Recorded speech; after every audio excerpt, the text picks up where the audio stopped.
W 공동체의 주일 예배는 오전 10시 30분에 1부 예배, 그리고 오후 2시 2부 예배 두 번에 걸쳐서 예배가 있고요. 인스타그램과 카카오톡 플러스 친구를 통해서 여러분 온누리 교회 W 공동체를 검색해 주시면 공동체에 관해서 자세한 소식들 전해 받으실 수 있습니다.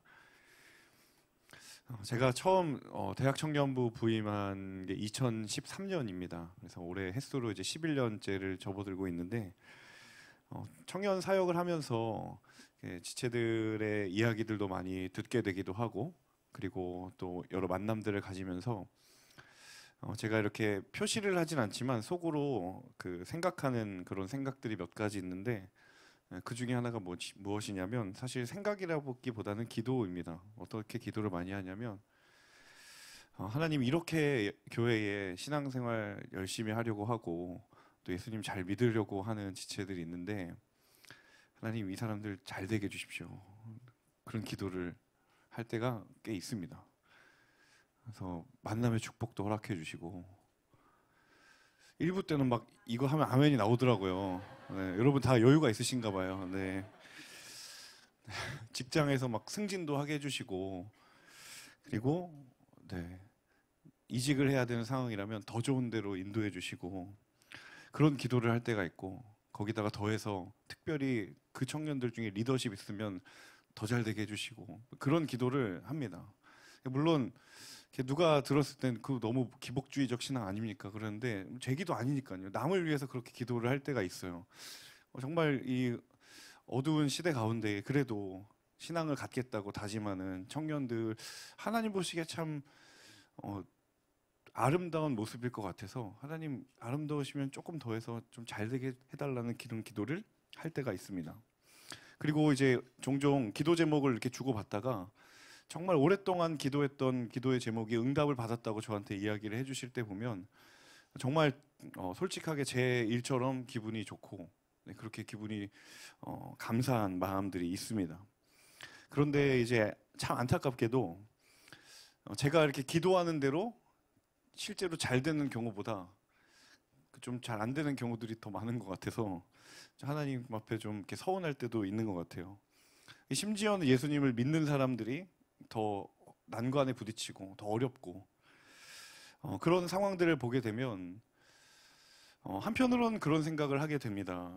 저는 이제 목회자로서의 고민이자 고뇌라고도 할 수 있을 것 같은데, 그런 생각을 하게 돼요. 어떤 생각이냐면, 이 도대체 잘 되는 것이란 무엇일까? 제가 청년들이 잘 됐으면 좋겠다라고 말하는 그 잘 된다는 게 도대체 무슨 의미일까? 하나님 앞에 묻게 됩니다. 그리고 우리는 도대체 무엇에 대해서 잘 되기를 바라는 것일까? 그런 생각들을 하게 될 때가 있습니다. 그런 생각 끝에 지난 주일부터 우리가 함께 나누고 있는 이 요셉의 이야기가, 이 요셉의 인생이 아마 제가 가지고 있는 이 질문에 대한 가장 분명한 성경의 대답이 될 수 있지 않을까 싶습니다. 오늘 본문은 우리 너무 잘 아는 이야기입니다. 요셉이 진짜 본격적으로 환난 가운데, 고난 가운데 들어가는 그런 이야기임과 동시에 요셉이 정말 요셉다울 수 있었던 이유, 그리고 요셉이 하나님의 사람이라고 일컬음을 받을 수 있었던 결정적 사건이 바로 오늘 본문에 등장하게 되죠. 자, 먼저 오늘 본문 1절의 말씀 우리 다시 한번 읽어보도록 하겠습니다. 1절 말씀 함께 읽습니다. 한편 요셉은 이집트로 끌려갔습니다. 보디발이 요셉을 그곳으로 끌고 간 이스마엘 사람들로부터 요셉을 샀습니다. 말은 이집트 사람이며 바로의 신하인 경호대장이었습니다.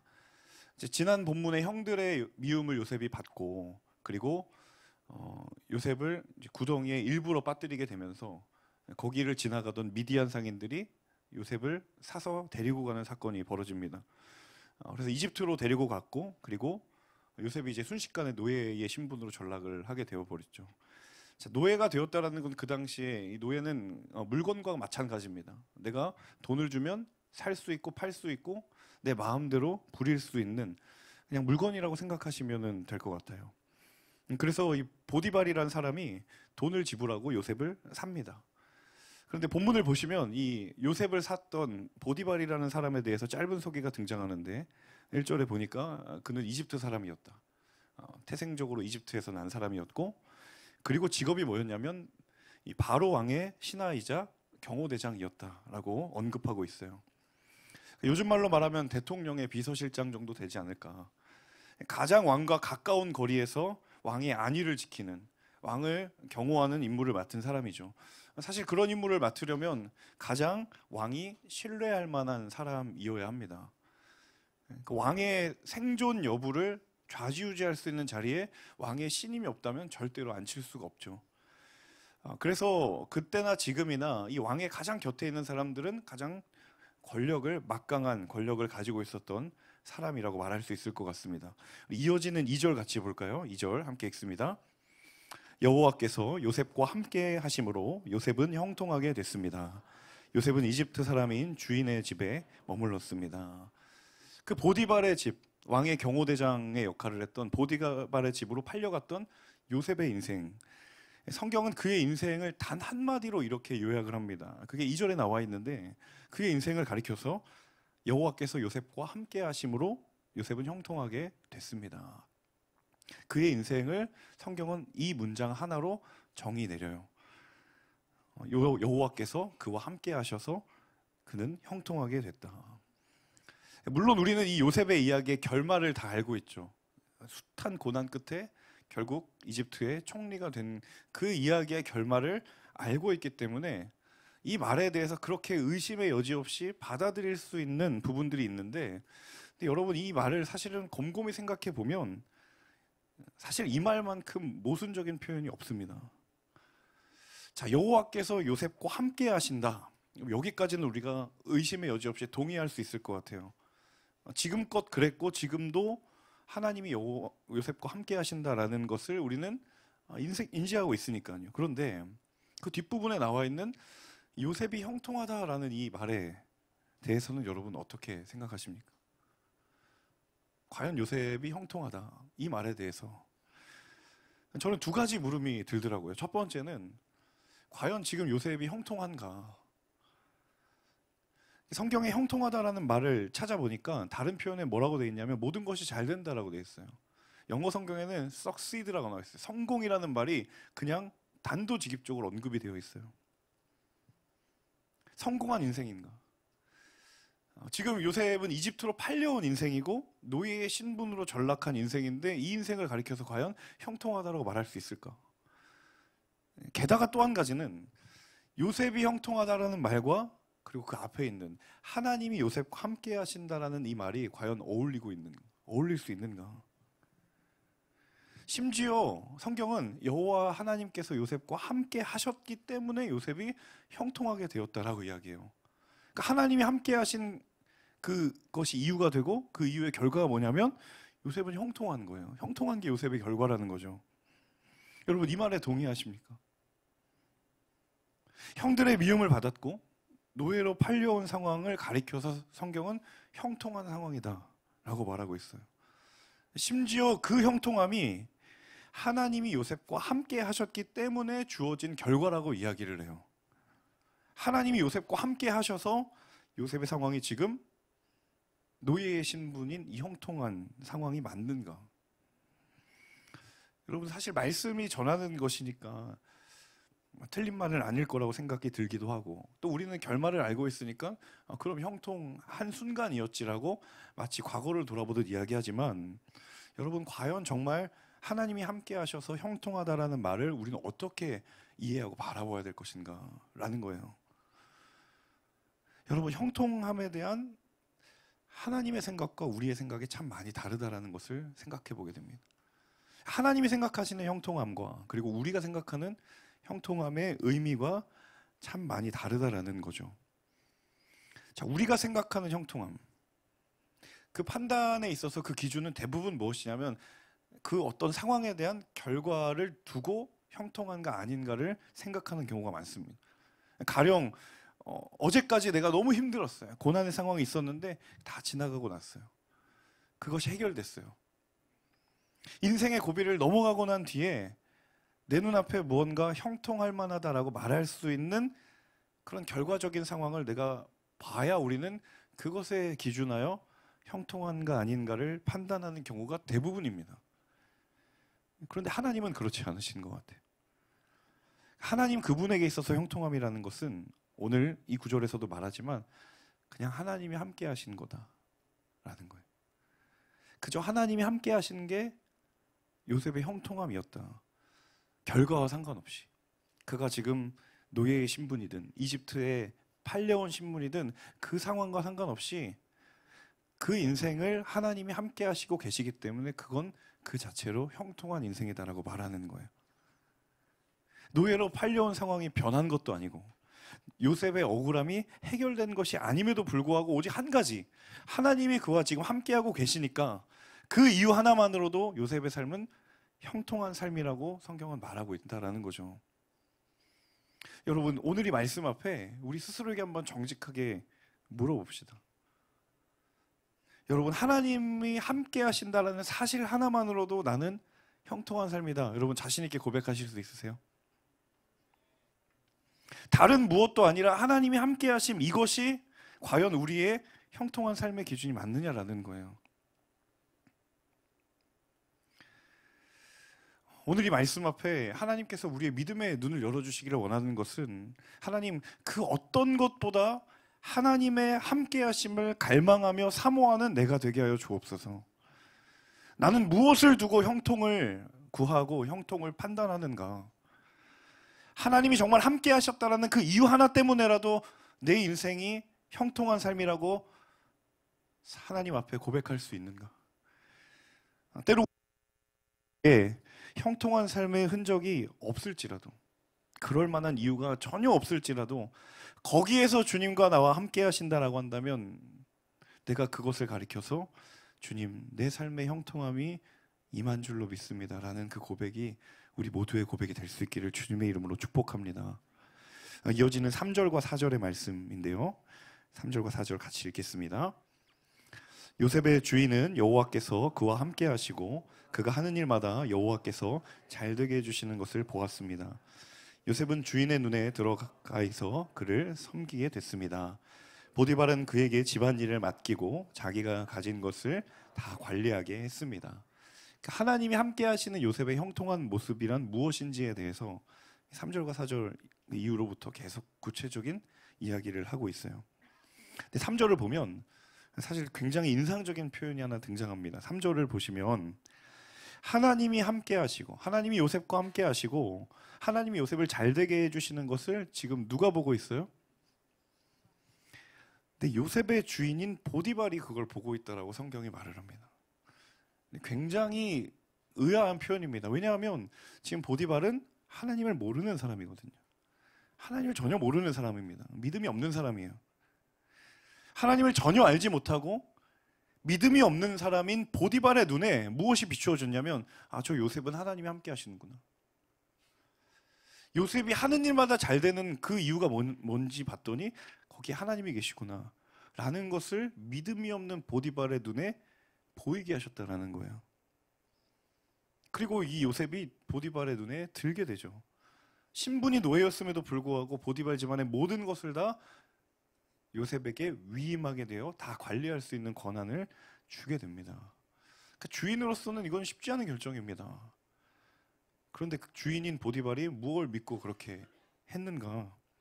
이유는 단 한 가지죠. 그의 눈에 하나님이 함께 하시는 사람의 모습, 그 삶에 대한 고백이 그의 눈에 비춰진 거예요. 하나님을 모르는 사람이고 하나님을 믿지 않는 사람의 눈에도 하나님이 함께 하시는 삶을 살아가는 인생이 무언가 다르다라는 것이 계속해서 보디발의 시선에 비추어진 거예요. 자기는 하나님을 모르지만 저 사람이 하나님의 사람인 것만큼은 알겠다라는 거예요. 예전에 제가 이제 그 직장의 일터에서의 고민에 대해서 이런저런 이야기를 좀 듣다가 이제 지체들의 많은 고민들 중에 하나가 이제 회식 자리에서 술 문화에 대한 고민들 많이 하시죠. 네, 불과 10년 전하고 또 지금하고 또 많이 다른 것 같아요. 또 문화들이 많이 다르고 또 코로나가 지나면서 또 많이 달라졌는데 그때 어떤 한 분이 그런 얘기 하시더라고요. 자기는 술을 안 먹으려고 무지하게 애를 쓰는데 내가 명확하게 알고 있는데 그 내 팀 내에 교회 다니는 사람이 분명히 있는데 그 사람이 너무 회식에 잘 어울린다라는 거예요. 술도 잘 먹고 그래서 이제 잘 어울리니까 상사가 대뜸 그런 얘기를 회식 자리에서 하더래요. 역시 센스가 있다. 분위기를 안 끼고 잘 어울릴 줄 아는구나. 라고 말하는 그 장면을 본인이 기억하는데, 그 회식 자리가 끝나고 그 상사랑 이야기할 기회가 있어서 다른 얘기를 하는데 뒤에서 뭐라고 얘기했냐면, 야, 뭐 교회 다니는 사람 별로 다를 게 없더라 라고 이야기를 그 사람에게 했다라는 거예요. 앞에서는 잘 어울리는 듯하고 화합하는 듯해서 존중받는 듯하지만 사실은 뒤에서는 전혀 다른 이야기를 하더라는 거예요. 무슨 이야기인가 하면, 여러분, 세상이 아무리 약할지라도 세상은 여전히 하나님의 사람의 구별된 모습에 대한 기대가 있습니다. 오늘 이 보디발처럼 그가 하나님을 믿지 않고 하나님을 모르는 사람이라 할지라도 여전히 세상 가운데는 저 사람이 하나님의 사람이라면 그 하나님의 사람만이 가지고 있는 구별된 모습에 대한 기대가 있다는 거예요. 여러분, 세상이 아무리 하나님의 사람을 외면하고 그리스도인들을 조롱한다 할지라도 여러분, 그럼에도 불구하고 기억하셔야 될 것은 세상은 여전히 하나님의 사람에 대한 흔적을 기대하고 기다리고 있다는 거예요. 그런 우리는 그 하나님의 흔적이 사라진 곳에 그 흔적을 새기기 위하여 부름받은 자들인 줄로 믿습니다. 여러분, 저와 여러분이 속한 삶의 자리가 다 다양하지만 그 자리 가운데에 희미해져 버린 하나님의 흔적을 새기기 위하여 나를 일터에 부르셨고, 나를 가정에 부르셨고, 나를 학교에 부르셨고, 나를 삶의 관계 속에 부르셨다면 여러분, 그 부르심에 합당한 하나님의 사람들 되시기를 주님의 이름으로 축복합니다. 요셉의 삶에서 그 하나님의 사람의 흔적이 있었다라는 거죠. 근데 오늘 본문에 구체적인 두 가지 흔적이 보입니다. 하나님의 흔적, 하나님의 사람의 흔적이 무엇이었는지 우리 두 가지를 함께 기억하기를 원합니다. 첫 번째는 5절과 6절인데요. 5절과 6절 같이 읽어보도록 하겠습니다. 그가 요셉에게 자기 집안일과 자기가 가진 것을 다 맡긴 때부터 여호와께서 요셉 때문에 그 이집트 사람의 집에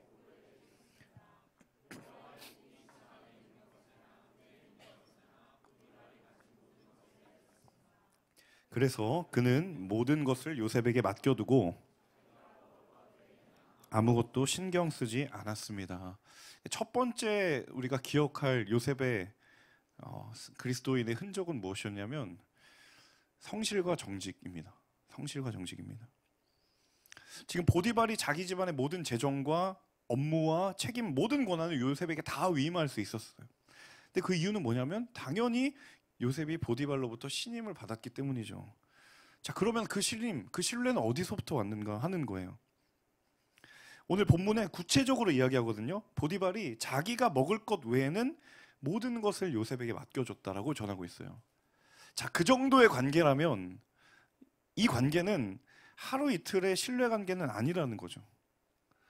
누가 자기가 먹는 것 외에 모든 것을 다 요셉에게, 다른 사람에게 맡길 만한 그런 관계면 적어도 오랜 시간 동안 신뢰의 관계가 쌓여왔기 때문에 지금 이 상황이 가능하다라는 거예요. 여러분, 집안의 재정을 관리해야 된다면 가장 먼저 어떻게 해야 되겠어요? 성실해야 되겠죠. 그러지 않고서야 주인이 권한을 위임할 수 없겠죠. 그런가 하면 정직해야 할 겁니다. 본문에 정확하게 나와 있진 않지만 주인이 모든 것을 맡겼대잖아요. 신분도 완전히 다른 노예인데 그 노예가 주인에게 신뢰할 만한 사람으로 비춰졌다면 그 신뢰의 토대는 무엇보다 정직함입니다. 저는 이 대목을 묵상할 때마다 청년 사역을 감당한 목회자로서 늘 기도하는 게 무엇인가 하면, 하나님, 이 땅의 크리스천 청년들이 성실과 정직으로 무장하게 하여 주옵소서. 세상의 성실과 정직함을 포기하게 만드는 수많은 유혹이 우리 청년들에게 있습니다. 하지만 하나님, 그것을 뛰어넘어 승리하게 하여 주시옵소서. 또 한 가지 기도하는 것은, 하나님, 그 사람들을 통하여서 이 땅에 성실함과 정직함이 가장 강력한 스펙임을 그들의 삶을 통하여서 하나님 보여주십시오.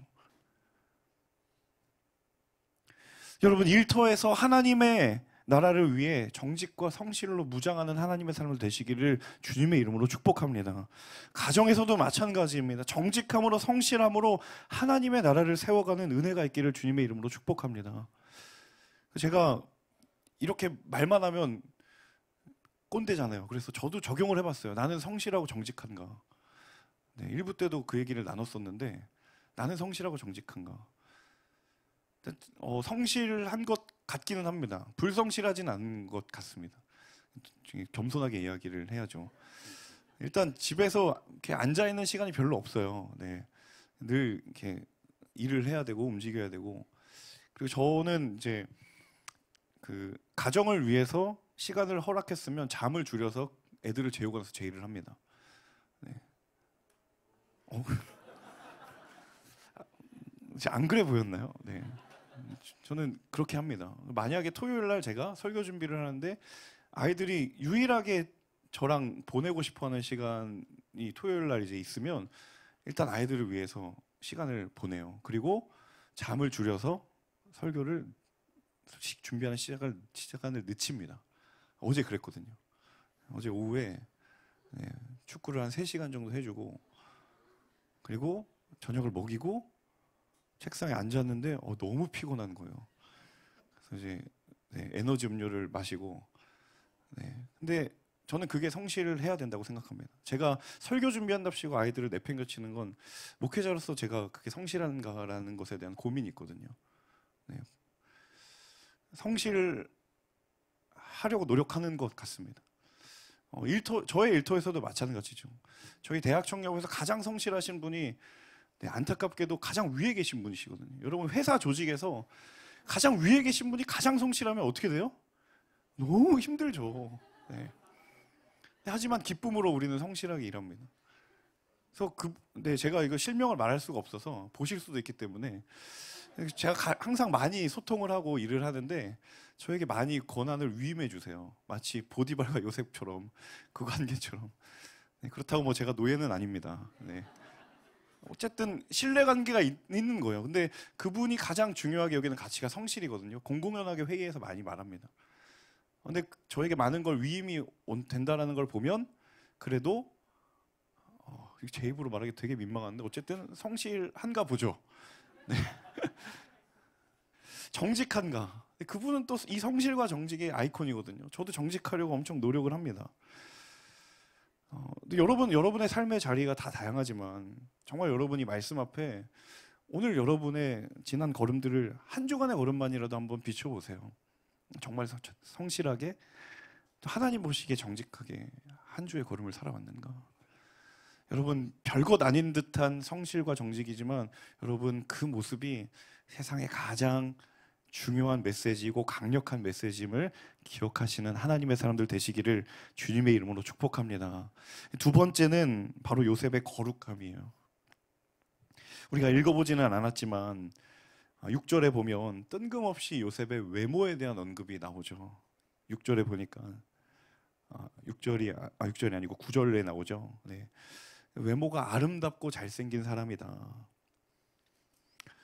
그래서 잠언에 보면 하나님께서 다윗을 기름 부어 세우실 때 그런 얘기 하시잖아요. 나 여호와는 외모를 보지 않고 중심을 본다. 네, 근데 전혀 반하는 언급이 지금 여기 나와 있습니다. 하나님이 왜 그러셨을까를 저도 많이 생각을 해보다가 이거는 성경조차도 도무지 그냥 넘어갈 수 없는 잘생김이다. 그거 아니고서는 설명이 안 되잖아요. 안 그러면 하나님이 한 입으로 두 말 하시는 건데 너무 잘생겨서 도저히 한마디 하고 넘어갈 수밖에 없는, 도대체 어떤 잘생김인지 저로서는 이해가 되지 않지만 네, 외모에 대한 이야기가 나오죠. 근데 아니나 다를까 남성의 외모가 네, 보디발의 아내에게 클릭이 돼버립니다. 그래서 끊임없는 유혹에 시달리죠, 요셉이. 그런데 요셉이 무너지지 않아요. 근데 곰곰이 생각해보면 지금 요셉의 상황은 10번도 넘어지고 또 남을 만한 상황입니다. 여러분 일단 요셉이 지금 혈기왕성한 20대 청년이거든요. 그렇죠? 네. 그리고 오랜 기간 동안 외롭게 살아왔던 외로움에 극에 달한 인생입니다. 노예였잖아요. 네. 자, 외로움에 가득 찬 혈기왕성한 청년이 누군가의 성적인 유혹 앞에 선다? 이거 보통 어려운 일이 아닙니다. 게다가 자기가 노예 신분이고 자신을 유혹하는 사람은 누구냐면 내 생사 여탈권을 가진 주인의 아내예요. 거기서 한마디 잘못하면 자기는 노예보다 더한 상황을 맞을 수 있다는 것에 대한 생각을 하지 않을 수가 없는 것이죠. 그러니까 누가 보아도 흔들릴 만한 이유가 명확하고 충분히 넘어질 만한 상황이었다라는 것이죠. 그런데 그럼에도 불구하고 유혹에 타협하지 않았다라는 거예요. 여러분, 우리의 삶 가운데도 때로 그 우리에게 하나님이 주신 거룩의 자리를 빼앗기고 내어줄 만한 그럴듯한 이유들이 많이 있습니다. 비단 성적인 문제뿐만 아니라 우리의 일상의 거룩의 자리를 다른 것에, 그 어쩔 수 없었다라고 말할 수밖에 없는 상황적인 명분과 이유에 내어줄 만한 상황들이 너무나도 많이 있어요. 그런데 바로 그 순간 오늘 말씀이 말하는 건 무엇이냐면, 과연 하나님의 능력이 그럴 만한 이유에 굴복될 만큼 가치가 없는 것인가? 라는 물음이 우리 가운데 있는 거예요. 과연 거룩한 삶이 다른 것에 내어줄 만큼, 다른 것과 타협할 만큼 그 거룩의 삶은 무력한 것인가? 하나님 오늘 말씀을 통해 우리에게 묻고 계시는 거예요. 정말 그 삶이 정말 높은 산처럼 보이는 유혹보다 하찮아 보이는 것이냐? 우리에게 이야기하신다는 거예요. 그럴 만한 이유에 흔들릴 것인가? 아니면 그것을 뛰어넘는 하나님의 능력에 붙들릴 것인가? 사랑하는 여러분, 하나님께서 이 시대에 거룩으로 무장한 하나님의 사람들을 지금도 찾고 계시는 줄로 믿습니다.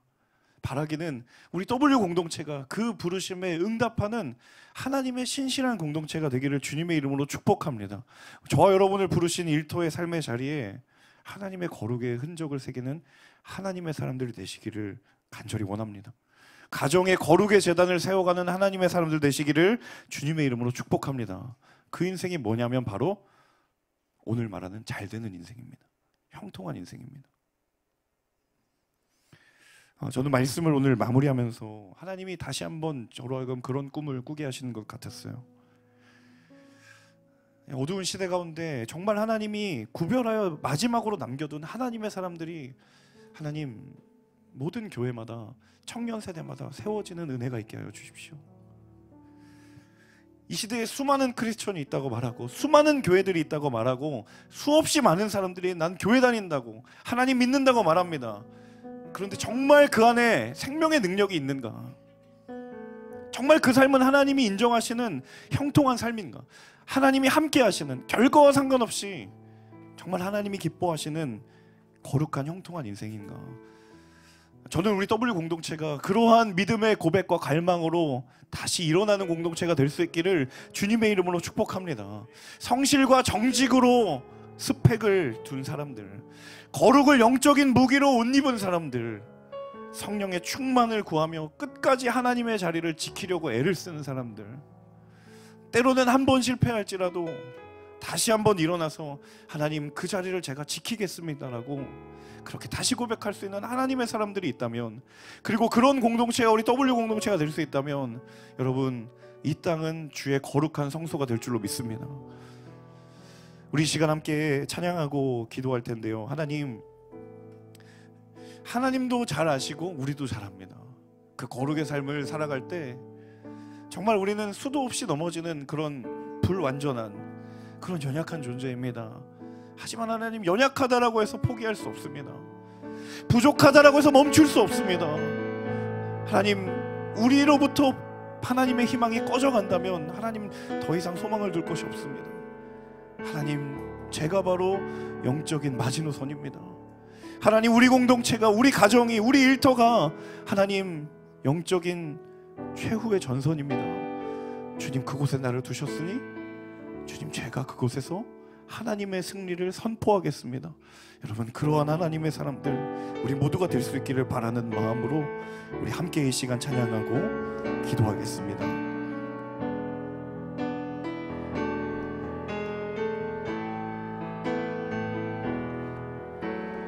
주여, 우린 연약합니다.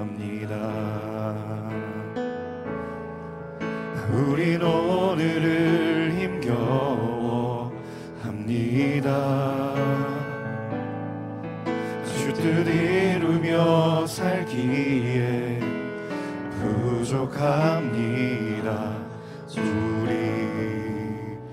우린 연약합니다.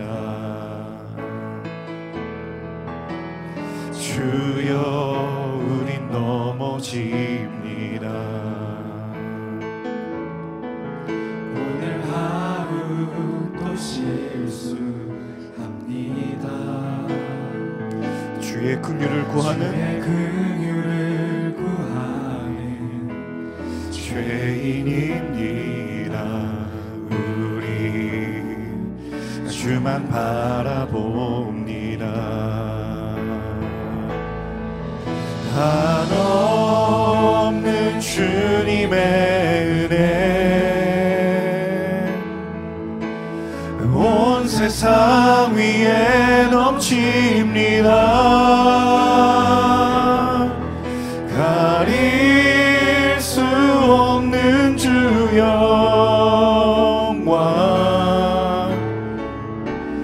온 땅 위에 충만합니다. 주님만이 길이오니 우린 그 길 따라갑니다. 그날에 우리를 이루신 주는 완전합니다. 주는 완전합니다. 우리 다시 한번 찬양할 때 우리 가능하신 분들은 다 함께 자리에 일어나서 찬양합시다. 주여 주여 우린 연약합니다. 우린 오늘을 힘겨워합니다. 주 뜻 이루며 살기에 부족합니다. 우린 연약합니다. 주님 우리는 넘어집니다. 주여 우린 넘어집니다. 하나님 그 모습을 주님께서 아십니다. 오늘 하루 또 실수합니다. 그렇기에 주의 긍휼을 구하는 죄인입니다. 죄인입니다.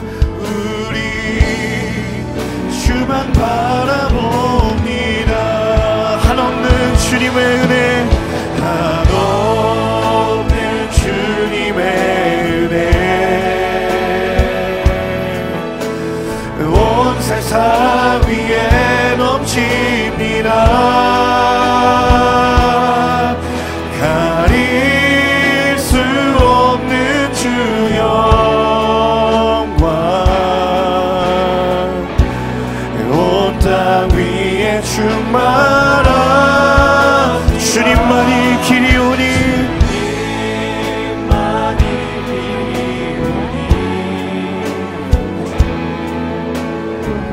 우린 그 길 따라갑니다. 그날에 우리를 주는 완전합니다. 주는 완전합니다.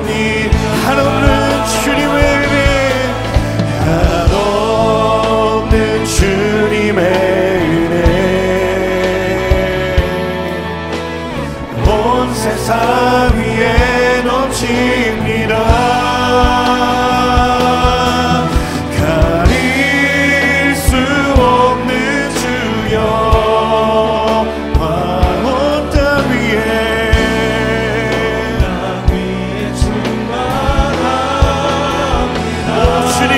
주님만이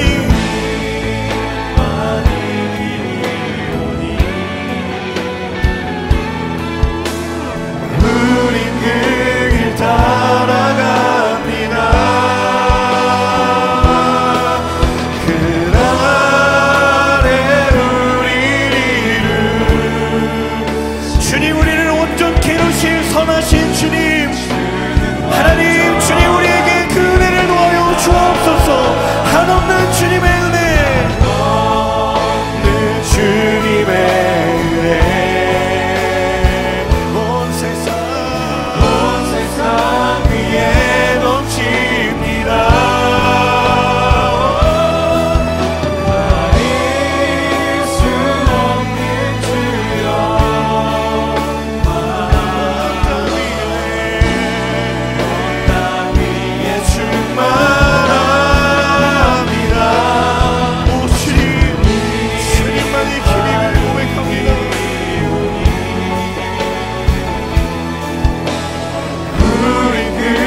시대가 악하고 절망 가운데 있다 할지라도 하나님, 그곳에 하나님의 등불은 여전히 타오르고 있고 꺼지지 않은 줄로 믿습니다.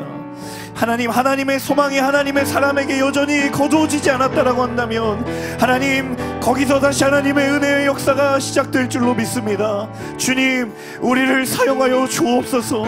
하나님, 주의 거룩의 지경을 넓히는데 우리의 작고 연약한 고백이지만 주님, 그 일을 위하여 사용하여 주옵소서. 우리의 작은 삶 주님의 것이오니 하나님의 영광을 위하여 드리기를 원하오니 주여, 우리의 인생 주께 드립니다. 사용하여 주옵소서. 주님, 역사하여 주옵소서. 그렇게 소망하는 모든 이들마다 이 시간 간절한 마음으로 기도하며 나아갈 때에 주여 한번 외치며 기도하겠습니다. 주여, 살아계신 아버지 하나님, 하나님, 우리의 연약한 고백을 사용하기를 기뻐하시는 주 하나님, 어둡고 혼란한 시대 가운데 아버지 하나님, 다시 한번 우리 한 사람 한 사람을 주의 사람으로 부르시며 세상 위에 넘치는 주님, 우리의 작고 연약한 고백이 하나님의 마음에 나가기를 원하고 아버지 하나님, 주를 향하여 우리가 달리기를 원하고 하나님을 위하여서 우리가 나아가기를 원합니다. 주여, 여기 함께 기도하는 하나님의 사람들을 기억하여 주옵소서. 하나님, 주님을 향하여 또 발을 올려 기도하는 하나님의 사람들의 기도를 들으시고 하나님, 여기 하나님의 사람들이 있다라고 한다면, 주의 손에 붙들린 하나님의 사람들이 있다라고 한다면 하나님, 여전히 하나님의 소망은 거기 있는 줄로 믿습니다. 주여, 절대를 옮기지 않기를 원하시는 아버지 하나님의 마음, 아버지 하나님, 그 일을 통하여서 주의 영광이 드러나기를 원하는 하나님의 마음, 하나님, 우리의 고백을 사용하여 주옵소서. 아버지 하나님, 우리의 고백을 사용하여 주옵소서.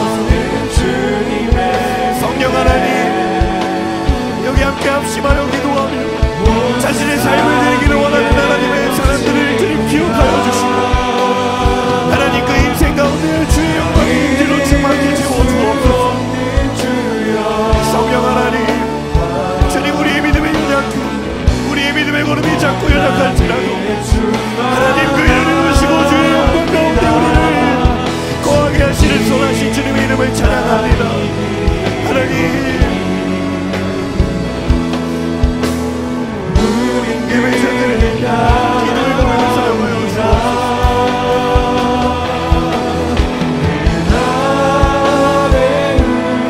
하나님, 역사하여 주옵소서. 하나님, 인도하여 주옵소서.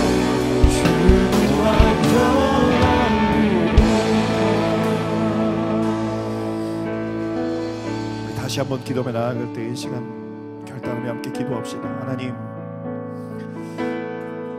이 어지러운 세상 가운데에 하나님, 내가 거룩의 사람으로 다시 한번 주 앞에 서겠습니다. 생각을 거룩하게 하시기를 원합니다. 우리의 입술을 거룩하게 하여 주옵소서. 우리의 인생의 결정과 판단과 방향성을 거룩하게 하여 주옵소서. 우리의 언행을 거룩히 하여 주옵소서. 하나님, 여전히 세상은 악하다 말하지만 우리를 통하여 하나님의 살아계심이 선포되게 하여 주옵소서. 하나님, 거룩의 사람으로 주 앞에 나아가겠습니다. 주여, 새벽 이슬과 같은 주의 청년들이 거룩한 옷을 입고 주의 언식 주께 기쁨으로 즐거이 헌신하기를 원하오니 주여, 우리의 발걸음을 주장하여 주옵소서. 우리의 일터에 거룩의 지경이 넓혀질지어다. 우리의 가정에 주의 거룩의 지경이 넓혀질지어다. 주여, 세 번 외치며 기도하겠습니다. 주여, 주여, 주여. 살아계신 아버지 하나님, 하나님, 주님, 우리의 입술을 거룩히 하여 주옵소서. 아끼지 않는 자에게 주가 일하시네. 주가 일하시네. 주를 하려고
하나님, 우리의 시선으로 보기에 요셉의 삶이 어찌 형통한 삶이라고 말할 수 있겠습니까?